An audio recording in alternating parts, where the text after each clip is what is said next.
What does it take to go from respiratory therapist to leading one of the largest cardiac programs in Arizona, and then bringing that same leadership to ambulatory care across 5 states? Today, Ross sits down with Kristen Richards, Vice President of Ambulatory Care at Cardiovascular Logistics. Kristen brings decades of cardiovascular leadership, experience spanning health systems and the ambulatory surgery space.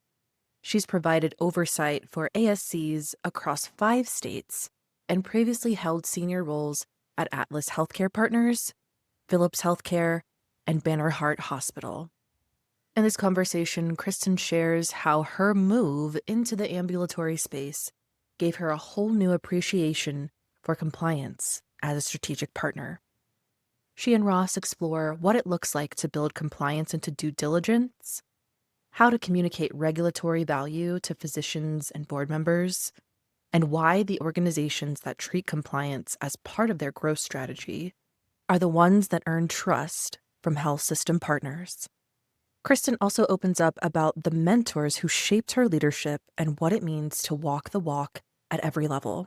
Whether you're building something new or strengthening what you already have, this conversation is full of insight you can put to work. Welcome to the Compliance Advantage podcast. This is where healthcare executives transform compliance from a burden into a strategic asset that drives both growth and peace of mind. I'm your host, Ross Ronan, founder of Ronan Healthcare Compliance and a healthcare compliance strategist with nearly 30 years of industry experience. I'll help you stay ahead of evolving regulations while building the sustainable, compliant organization that lets you focus on high-level strategy and exceptional patient outcomes. Remember, compliance pays dividends. Invest today.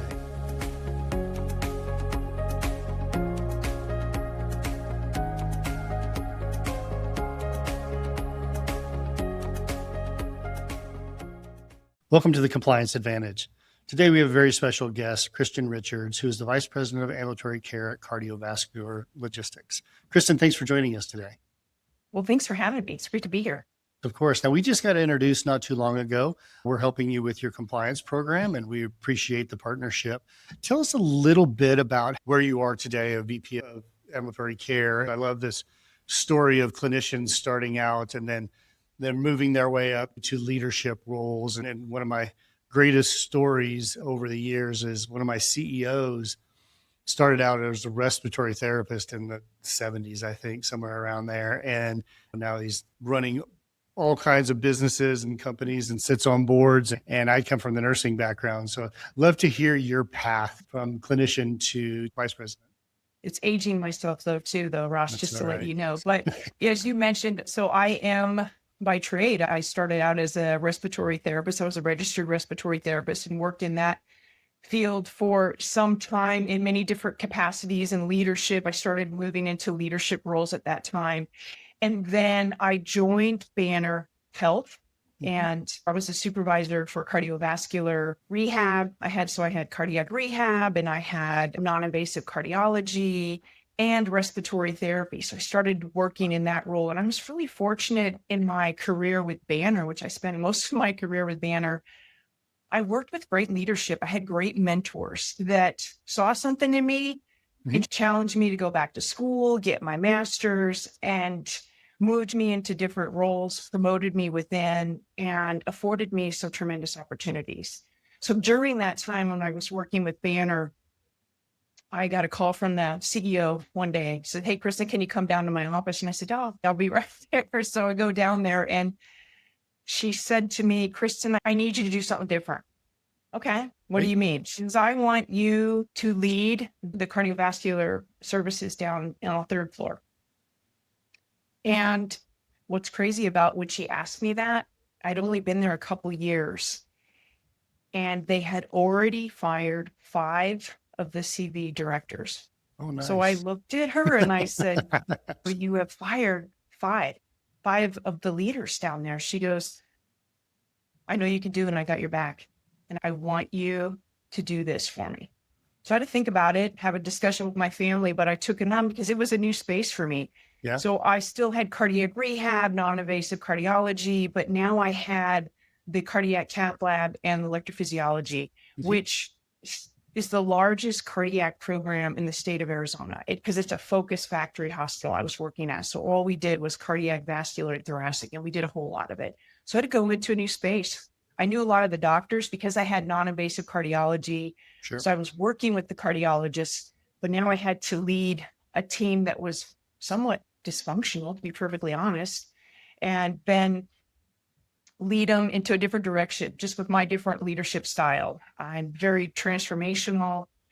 I have no problem being vulnerable. Mhm. Sometimes I wear my heart on my sleeve, and that changed the course of that team and the direction that we went in. So it was tremendous opportunity for me that Banner afforded me, again, the leadership and the mentorship.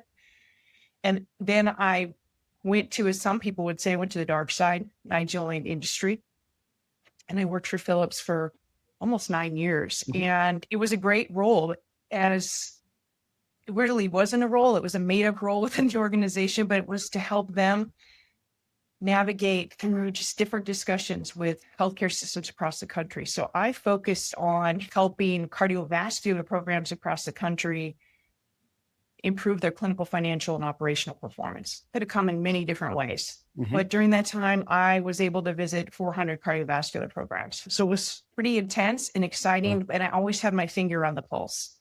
And then I started moving into the ambulatory space, and I knew that was the direction that I wanted to go into.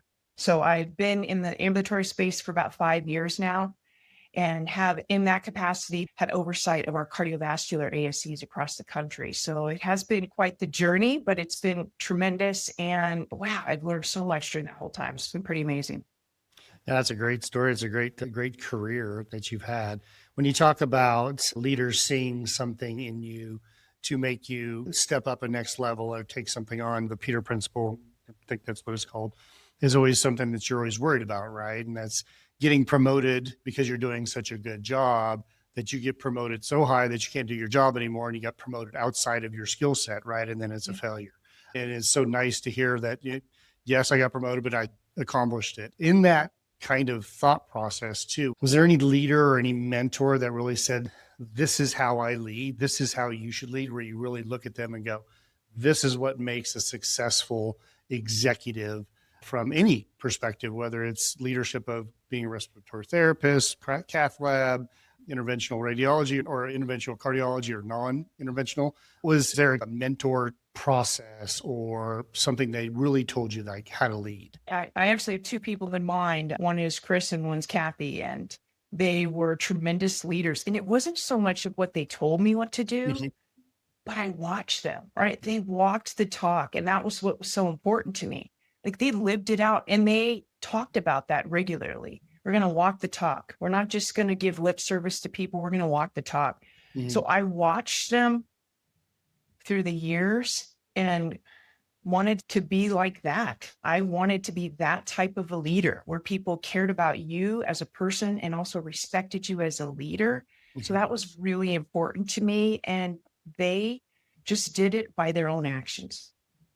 It's amazing to be able to watch somebody, because a lot of people talk, a lot of people read books, a lot of people do stuff, but really the proof is what they do on a day-to-day basis. And honestly, we say this all the time too. It's what they do when you're not watching. And we think about that a lot Mm. in compliance too, because compliance is the same kind of concept where there's leaders out there who talk about compliance, right? So we need this. And then behind the doors, they're saying something else, or they say something else to another colleague of some sort that it was either disparaging or it's a cost center or whatever it may be, right?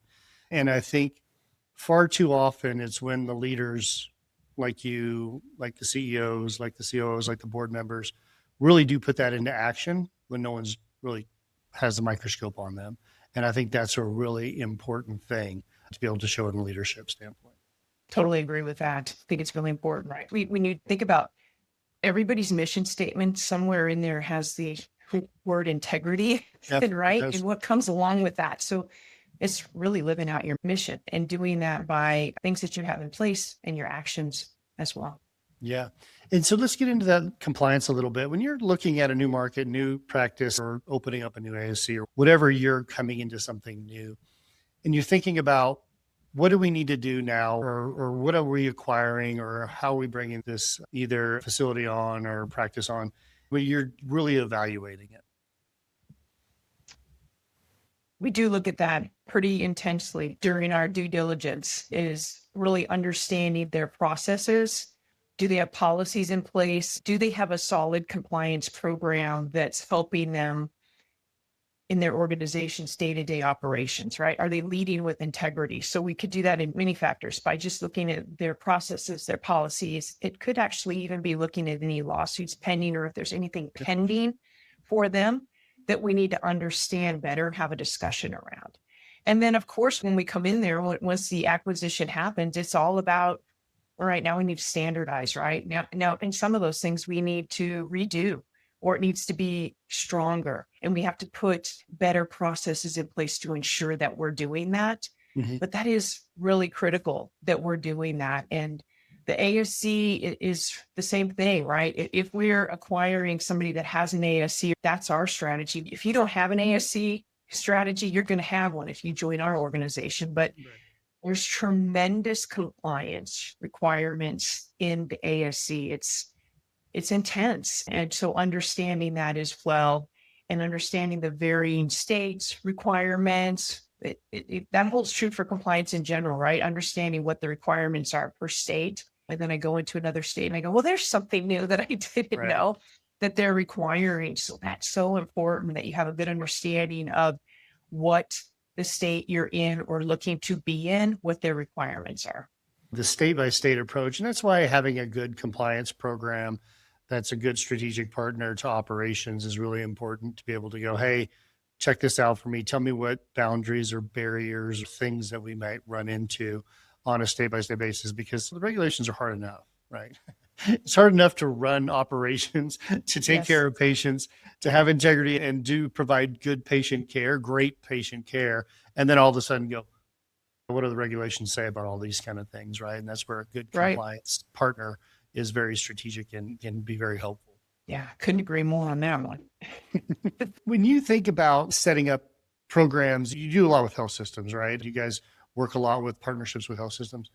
One of our pillars to a compliance advantage, using compliance as an advantage versus using it as a cost center, a stopgap, an insurance policy, all of those things are true and all of those things are important. But when you're thinking about looking at compliance as a partner and you're dealing with your company as associated with a health system of some sort, how do you sell to them and say, look, we're a compliant organization. We do this. We have a compliance program. We check, we pick up rocks, we look underneath them. We're doing everything that we need to do to ensure we don't have any hidden landmines.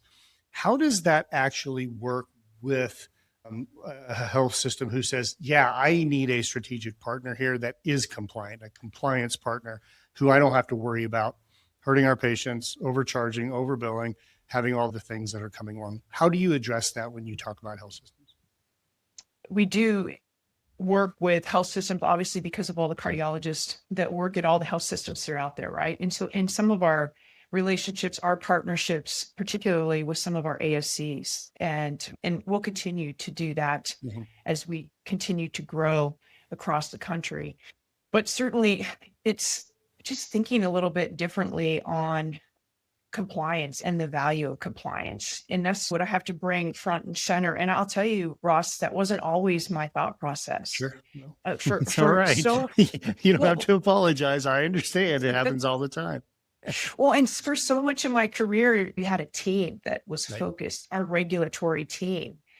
And in a lot of cases today, I'm the regulatory team that's partnering with compliance to Yep. make sure we're doing the right thing. And so it's thinking differently about the value that compliance, having a solid compliance program is, right? So it's about operational integrity, Mhm. patient trust, right? And then you want to continue to grow. So you have to have a solid compliance program so that you can continue to grow for your organization. So I keep that front and center. And I would say we as an organization keep that front and center.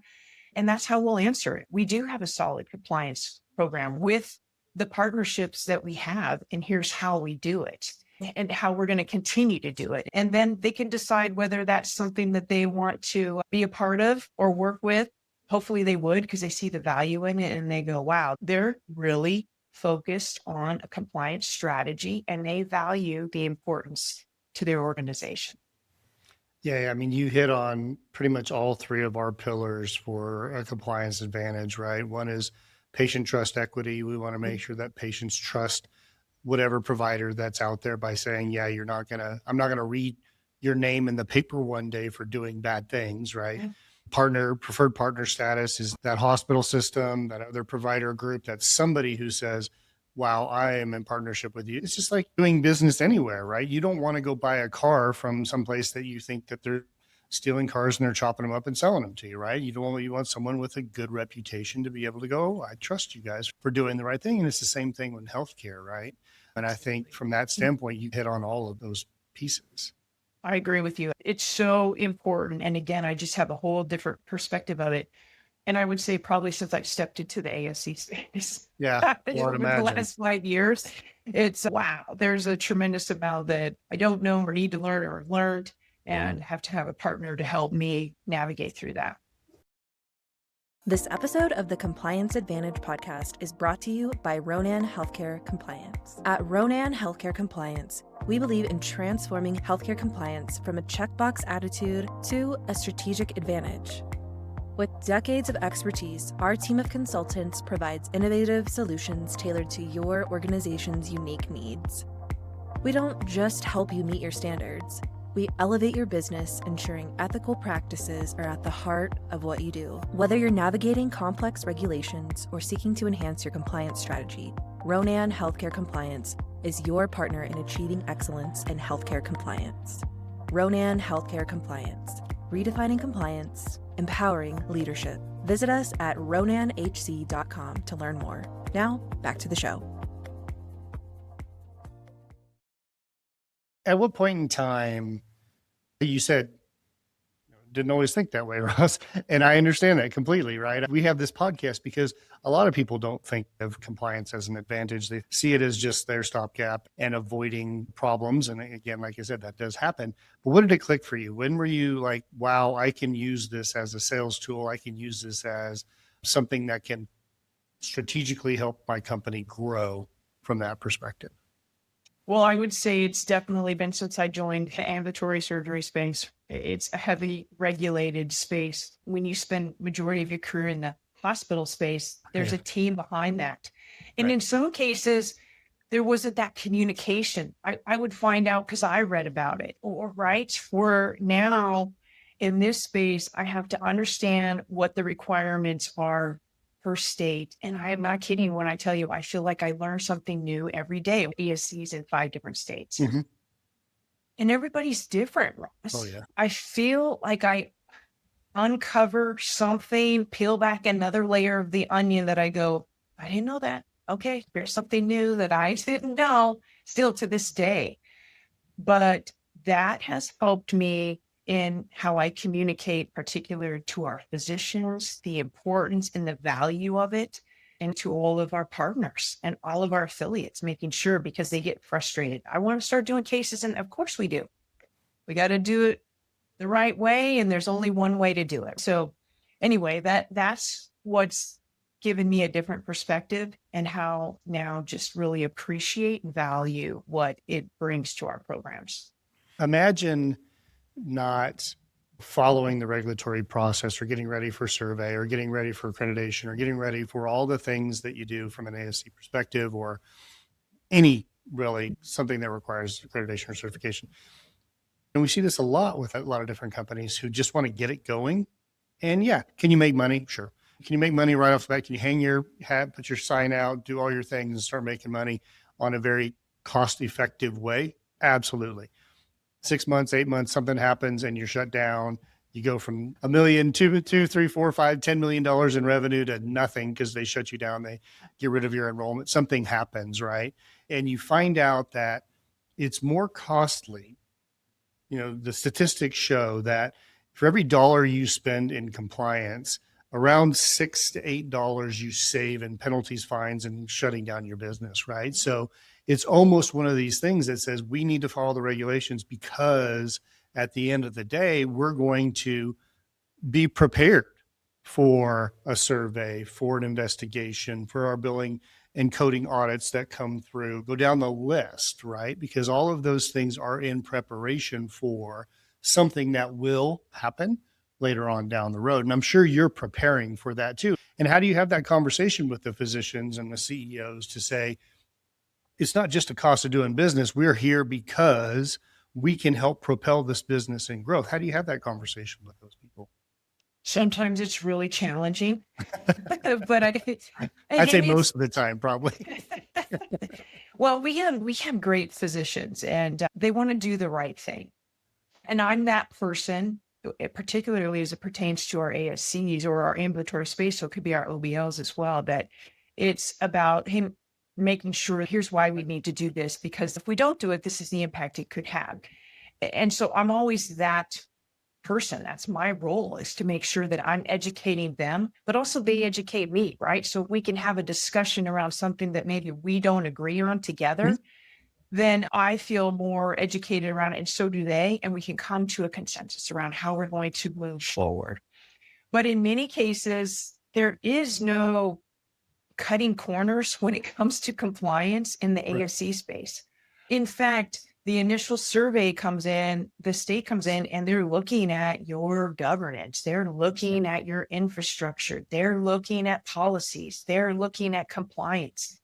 And you will not go past go until they approve of those. And so we're, in some cases, depending on the state or the surveyor, they always vary, right? We'll make a change on the fly based on a recommendation that they have for us here. This is what we're going to, and fortunately they allow us to do that, as opposed to going, no, you didn't pass today. It's no, this policy needs to read X, Y, and Z, and we'll do it right then. We'll just make the change right Nice. then. Yeah. But those are the conversations that we have to continually have. And I sit on the board meetings of these ASCs because there's an infrastructure, there's a governance, there's a board that has to meet quarterly, right? And we have a structure by which we have to adhere to. And those are when we have some tough conversations. It could be one-on-one, but a lot of times it's right in those board meetings where we're having a discussion around compliance. And it's generally always around compliance, right? And making sure that we're always doing the right thing and the reasons why we would do it. I often feel that organizations or healthcare companies who have surveys and accreditation and things like that are almost better off in the compliance realm because they have people checking on them quite often, right? So it's ASCs, go down the list, home health, hospice, hospitals, right? They're always getting tested. They're always saying, where's your policies? Where's your procedures? And they really do start to see it as, yeah, it's an advantage because I can't do what I do without my survey, without my accreditation, or it makes me look better. People want to be at my ASC because we're accredited, whatever it may be, or urgent care centers. And then they really kind of start to see it as more an advantage versus kind of this cost center headache. And I'm sure you've been a part of some health systems or some healthcare companies that felt it more as a cost center than why do we need to do this? How do you have that conversation that's outside of the people who get it? What's that hard conversation look like for you? So that's an interesting question, but one that I think is very real, where you're having a compliance meeting, everybody's like, Mhm. here we go, it's a compliance meeting. No, I think it's in how it's approached and how it's communicated. And one of the things that we've enjoyed with Ronan is that's front and center. And I love the fact, and I've had it in my past previous employers, Mhm. where the compliance group would bring forth real live situations that occurred that again are a reminder of the value and importance of having a solid compliance program. Because the things that you think everything's fine, we're doing great, Right. and it could be something that you may not know because you're not managing it, right? You're not Right. measuring to manage it. And if you don't know, you don't know until something happens, until potentially you're audited. So I think the communication style, how you present it, and again, bringing forth, in our situation, I think just real live examples, I think has been really valuable to our team to grasp the value of it and why it's so important. And that wasn't always the case, Ross. It Yeah. was just this mundane meeting in some cases about compliance is you have to do this and you have to do this and you have to do this, as opposed to let's just have a discussion around it and let's talk about some specific things. I love that. That has been engaging for me, and I would say probably for our entire organization. It's good to hear because I believe that's the way it should be. And when we have our executive compliance committee and board meetings, we always say it's not a one road street here. It's not just somebody being a talking head here. It's a collaboration of what we need to do from that standpoint. And I often tell people, it's like, you can't prevent everything from happening. You can do your best to be able to do that. And the government looks at it and says, I know stuff's going to happen. I know shit's going to happen. You just need to be able to figure out how to mitigate it and prevent it from happening again. And if you're doing those steps, then you're doing the right thing, right? And I think that's really where people start to become involved to go, well, this is part of my day-to-day operations. This is part of what I do every day. This is part of how I grow this company. And as long as we can do that, it's okay to sometimes make mistakes as long as it's not intentional and you don't have willful blindness, right? You're not putting your head in the sand. And I think those are the hard conversations to be able to have with the CEOs or board members or whoever who may or may not see it as an advantage for them. Yeah, you know what I love about what you just said? And again, it hit home because they're real examples. Again, when you have a solid compliance program that you're empowering folks to just have a better eye at things and raise questions. And so when those things happen, you can quickly address something that, again, it wasn't intentional, but now you're talking to somebody that goes, you know what, I want to do a little deep dive into that to see. And then coming back and going, we got to pivot a little bit, but we're going to correct it right now. And we're addressing it. What a novel idea, right? Just to be able to do that. But again, when you have a program that values that, it does become empowering to the entire organization. And I've seen that whole lift is, well, again, as your team has been on board, where we're handling and answering questions that we weren't answering before because you're asking us, right? And we're thinking, hey, wait a minute, I should probably ask them this. So I think that's been so important to me and the team as well. But I will tell you that I feel like I'm asking questions a lot to the team that's covered. I'll call them up. I just have a question for you. And they're usually the ASC questions that I'm asking them, but I'll think of something. I'll be in a meeting. I'm like, I don't know the answer to that. I'm going to call them really quick. Yeah. That has been pretty amazing. We're the facilitators. Compliance should be the facilitators, not the implementers, right? We do the things, but it's a team effort as a company. And there's a lot of companies out there who just feel like I'm going to establish this big compliance program, treat it like a hammer, go around looking for nails. And that's all it does is pound people into the ground. And that really shouldn't be what it is. That is one way that it's very difficult to prevent things from happening on a bigger scale when it's one program doing it all instead of filtering it out as a facilitator. And yes, managing it, being responsible for it, buck stops at compliance in the government's eyes, right? But it's all about facilitation, right? And I think that's really important. And that's essentially what you were articulating there. So that's amazing. Well, Kristen, I really have enjoyed our time today. Last question I always ask all my guests, and this is always my fun question: health is wealth. What do you do to take care of yourself? We're in healthcare. And I often say, if we can't walk the walk, right, then we shouldn't be doing it. So what do you do to take care of yourself? So I'm a true believer in that. And I am one of those people that hit the gym on a regular basis pretty frequently, even during a lot of my travels. Well, when I say pretty frequently, I'm in the gym 5, sometimes 6 days a week. And that's just my routine. Yeah. And I feel good. It makes me feel good. I feel stronger. I feel I can seize the day, right? So no matter where I'm at, if I can fit something in, that's really important to me. And I also have 3 beautiful grandchildren, and anytime I could spend with them is the most wonderful thing ever. I love that. That sounds amazing. We just had our first grandchild as well. So I can relate a little bit. Yes. Thank you so much. We're excited. She's adorable, and more to come, I'm sure. Well, Kristen, thank you so much for your time today. It's been so insightful in talking to you, and I appreciate you joining us. Thank you for having me. It's been a great discussion today, and I really appreciate you, Ross. Thank you. Thank you. Thank you for listening to today's episode of the Compliance Advantage podcast. If you enjoyed it, please rate, review, and share this episode with someone who might benefit from it. Don't forget to visit us at ronanhc.com for more resources and connect with us on social media for the latest updates. And remember, compliance pays dividends. Invest today.